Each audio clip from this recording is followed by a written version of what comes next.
Ububele Holdings has investments in the food and agricultural related sectors. It is in the process of selling some and buying others. The company has a market cap of 87 million rand but makes no profit and pays no dividends. So a company that's making no profits and no dividends. What's going on at Ububele there? I like how you phrase it. It sounds so absolute and final. No profits and no dividends. Ububele really plays in two spaces, and when they listed, they said it was two spaces. I see they are realigning, so their strategies changing where they're just moving into one. But it was really pre-agricultural, and this is really agri-chemicals, where it was fertilizers and insecticides and stuff. So you're supplying to the farm, then the farms all go and produce the food, and you do then value-added foods and the like. You know, these are quite niche foods, you know, fruit juices and dairy and the like. So you're taking from the farm gate as well. And that was the original strategy when they listed, and they listed through Milkworks. So if anyone remembers, Milkworks was quite a penny stock punt back in the boom Altex days, and then it all fell apart. And that became the dairy segment of Ububele, which, to their credit, they managed to turn around from a 5 million rand loss to a 2 million rand profit. And that was the two halves of Ububele. But the food segment has disappointed. They've been writing off goodwill there. You know, they've discontinued their fruit and veg line.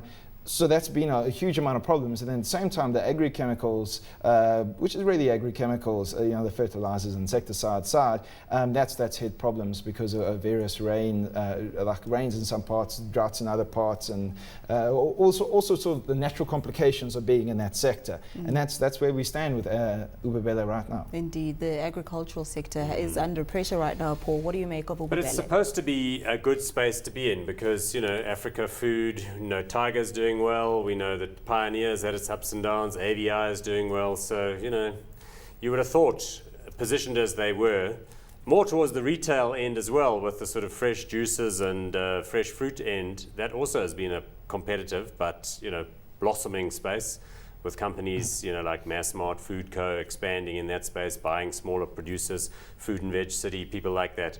So, I mean, really of limited interest as far as I can see, because the operational assets are being sold or sold to others, and then they make vague comments about where they plan to go. But remember, this is really like a shell. It's kind of looking for new assets. The question I would ask is, who are the individuals behind it? Because you can see the non-executives are people with terms like Klute and Kruger, but who are they? Where do they come from? What is their story? No, that's certainly a good question. Unfortunately, I haven't met a lot of them personally, and I don't know a lot of the background there. I know that ex-Arquad CEO Trevor Hayter is actually sitting on their board as well, and I had a chat to him about that. And the reason he's sitting there is because they were a client and he quite liked what he saw. So he's quite positive about the company, but I mean, you're sounding fairly negative there, and I have to echo that sentiment. And this is a company that has conveniently changed its strategy. It's been highly acquisitive in its nature, in its approach to building growth. And that's why you have a balance sheet where it's top heavy to goodwill.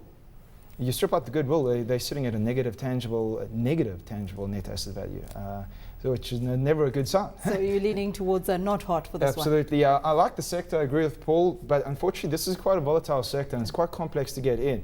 If you do it right, it works well, but if you do it wrong, this is what we get. So not hot for you. Paul, hot or not? No, you know, people give me a hard time because sometimes I'm not positive about smaller companies, but you can't go from a sectoral observation about, say, oh, food, that looks good, and then assume that you must buy the smallest, most speculative company because this is the kind of thing that can happen down there. Must do your homework, and that homework is much more work than to decide whether you want to buy Billiton or MTN or Sasol. You know, yeah, you have to depend on getting to know who the people are and all that sort of stuff. Or just listening to people like me. Yeah, indeed. So two not hots on Ububele.